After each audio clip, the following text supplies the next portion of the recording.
সহজ ভাগ অঙ্ককে আমরা কতটা ভুল করি দেখো। 51কে যদি 5 দিয়ে ভাগ করতে বলে তাহলে আমরা এইভাবে ভাগ করি, 5 এই একটা নামাই দিয়ে এখানে একটা দশমিক নিই, তার বদলে শূন্য নিই, দিয়ে 5 দুগুণে 10, অর্থাৎ ভাগফলটা হয় 1.2।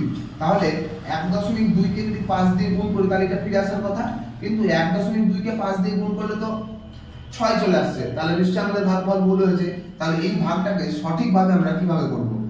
51কে যদি 5 দিয়ে ভাগ করা যায়, 5কে 5, এই ভাগটা এই একের আমরা এখনো ভাগ করিনি, তাই একটাকে আমি প্রথমে নামালাম, একটা কিন্তু ভাগ শেষ না।